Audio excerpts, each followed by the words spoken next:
membahas sesuatu yang menarik di sini, jangan lupa like, comment, and subscribe.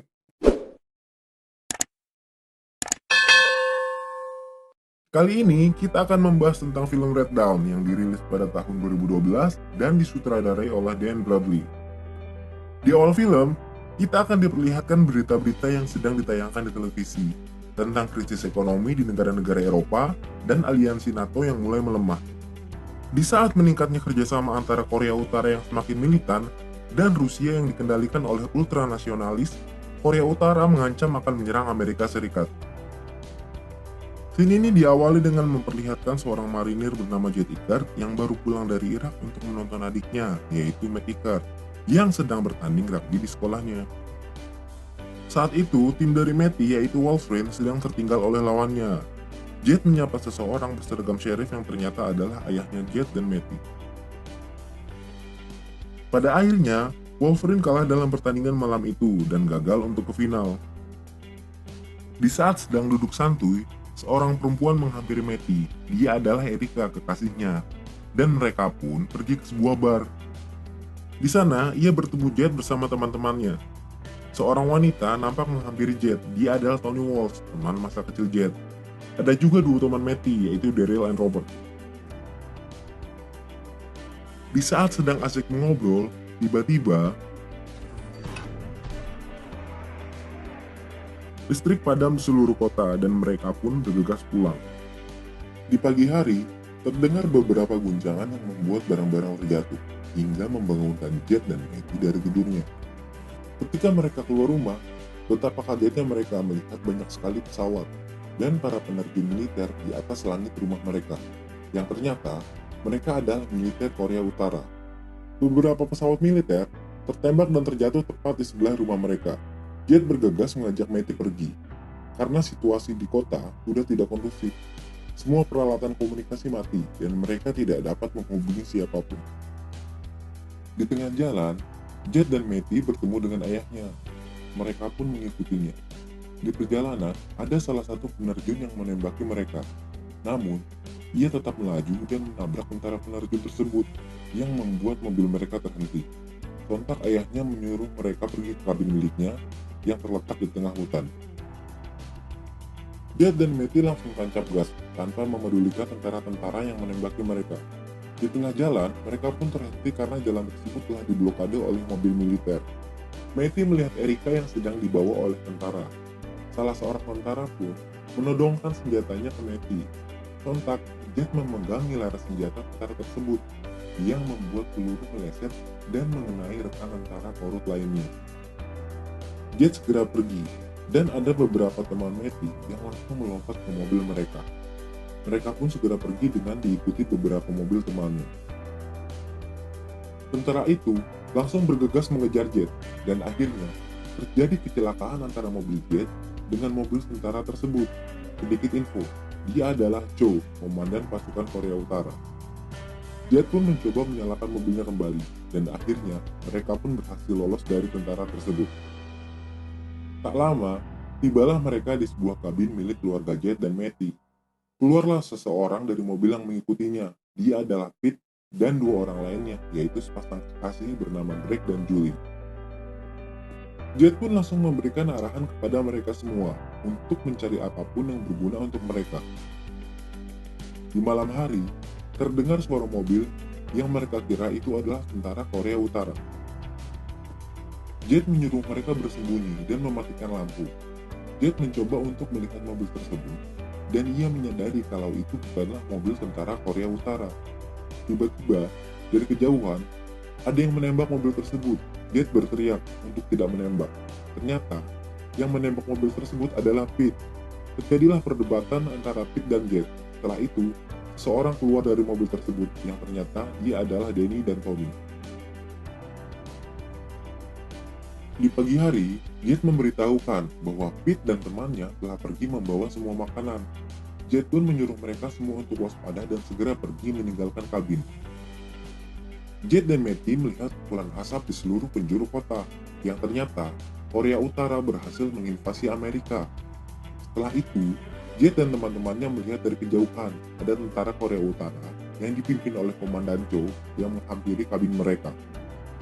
Ternyata, Pete-lah yang memberitahukan keberadaan mereka kepada tentara tersebut. Tidak hanya itu, bahkan mereka membawa ayah dari Jet dan Daryl dengan maksud agar Jet dan teman-temannya keluar dari persembunyian. Ayah Daryl pun berkata agar mereka keluar dari persembunyiannya, tapi mereka tetap bersembunyi dan tidak memerdulikannya. Tiba giliran ayah Jet dan Matty untuk berbicara.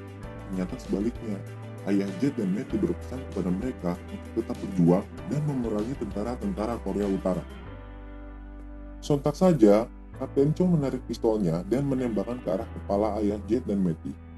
Matty sangat histeris melihat ayahnya ditembak, dan Jet pun menahan dan memeluk untuk menenangkan Matty. Setelah itu, tentara-tentara Korea Utara segera membakar dan meninggalkan kabin tersebut. Mereka selalu berpindah-pindah di hutan agar tidak tertangkap oleh tentara Korea Utara. Terjadi perdebatan di antara mereka, beberapa orang ingin kembali termasuk Robert yang khawatir dengan ayahnya. Ketika Robert dan Daryl mengambil tas dan melangkah untuk pulang, Tony memberitahukan kepada Robert bahwa ayahnya telah tewas. Jet berkata bahwa dia akan memenangi mereka. Mereka pun membentuk kelompok pemberontak yang bernama Wolverine, yang terdiri dari Jet sebagai pemimpin, Matty, Daryl, Tony, Robert, Greg, Julie, dan Danny. Jet pun mulai mengajarkan teman-temannya bagaimana caranya berperang. Jet mengumpulkan senjata dan informasi dari orang yang mereka percayai yang masih menetap di kota.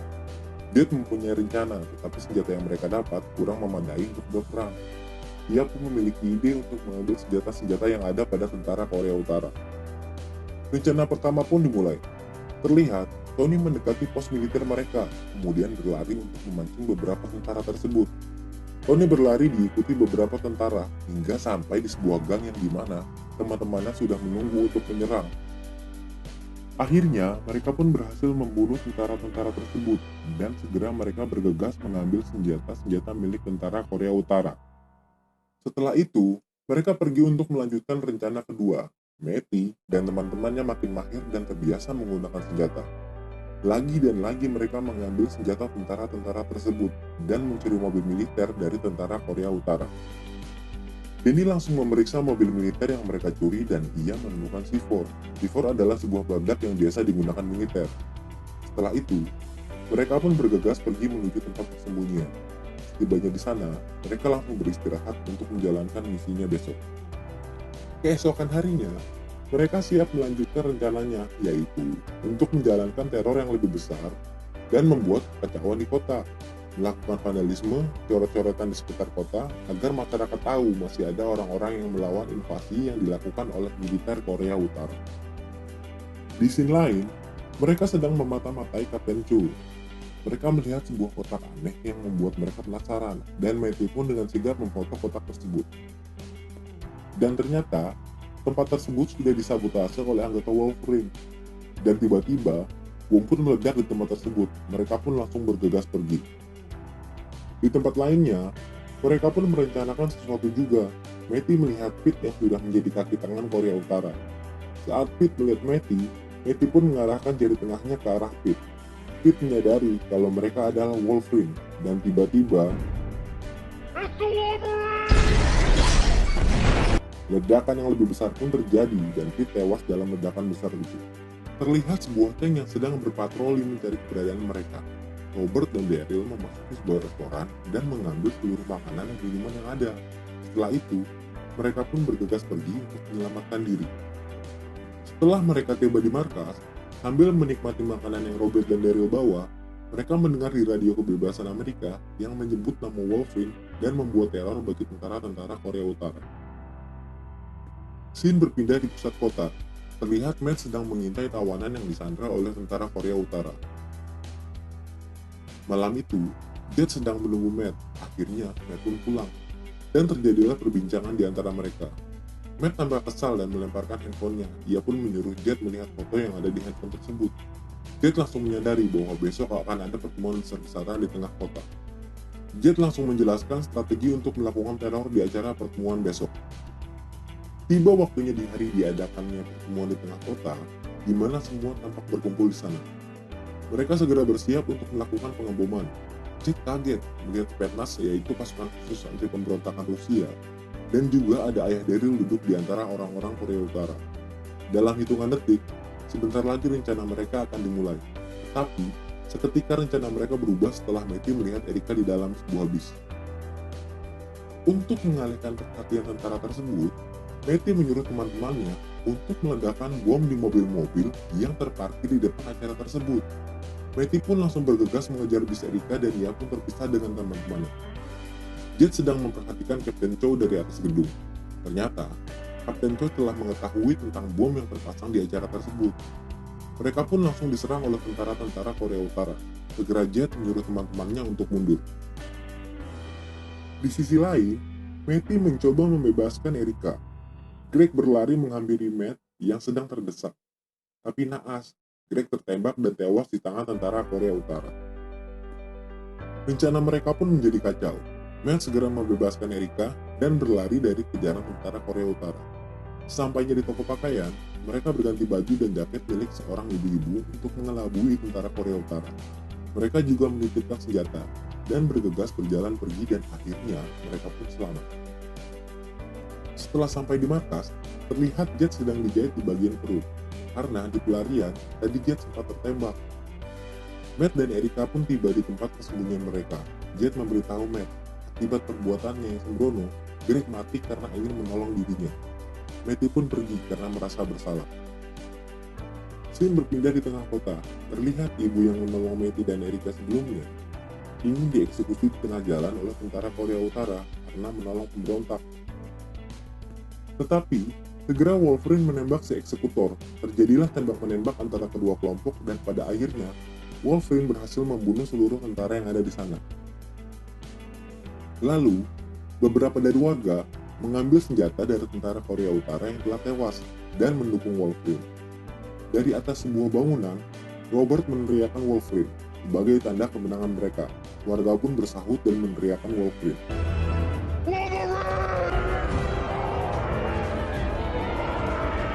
Di sisi lain, Kapten Chow sedang diperingati oleh atasannya bahwa pemberontak Wolverine semakin menjadi terhadap mereka. Kapten Chow menjanjikan kepada atasannya permasalahan ini akan segera diatasi, karena Kapten Chow sudah mengetahui markas mereka. Di malam itu, Jet dan Tony sedang mengobrol berdua. Tiba-tiba, mereka menyadari ada serangan bom dari pesawat tempur Korea Utara. Ia pun berlari dari bom yang mengarah ke sekitar mereka.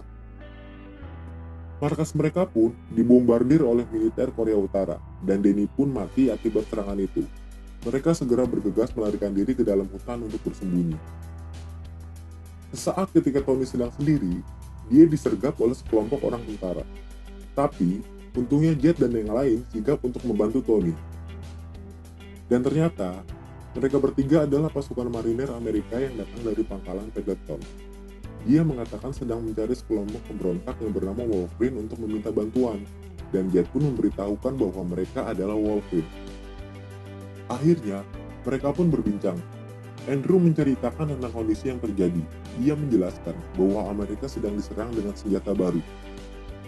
Rusia juga sudah menguasai pantai pesisir timur Amerika. Mereka bertiga mempunyai misi untuk mengambil sebuah alat komunikasi milik Korea Utara. Andrew menunjukkan gambar yang mereka bawa.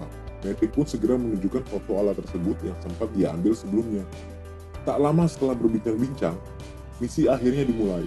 Mereka segera bersiap untuk menyusup kantor pusat militer Korea Utara. Mereka masuk ke dalam kantor dan berpencar untuk mencari kotak komunikasi tersebut. Ada salah satu penjaga yang mencurigai adanya penyusup. Pada akhirnya, penjaga tersebut bertemu dengan Matty. Jadilah kejar-kejaran antara mereka. Di sisi lain, Daryl dan Robert bertemu dengan penjaga perempuan. Daryl pun menodongkan senjatanya yang pada akhirnya, penjaga itu pun berteriak dan membuat kegaduhan. Andrew memberitahukan temannya agar Tony dan Julie segera menyerang mereka dari luar. Tony dan Julie langsung menembakkan rudal LPG dan menghancurkan pos-pos penjaga yang berada di luar. Terjadi baku tembak di dalam kantor tersebut. Matty dan Jet mengejar Kapten Chow untuk mengambil kotak komunikasi tersebut.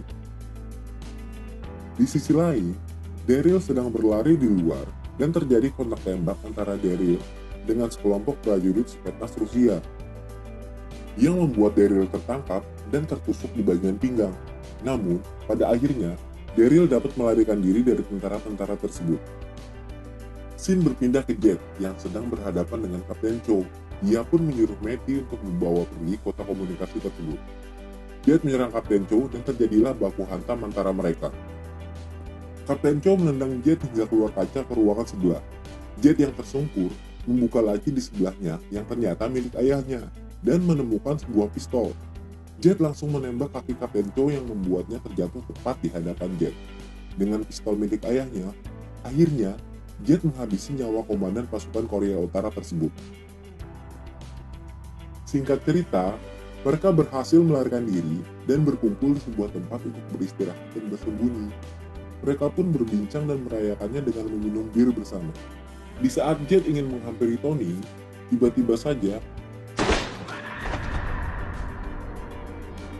peluru sniper melesat menembus kepala Jet dan ia pun tewas.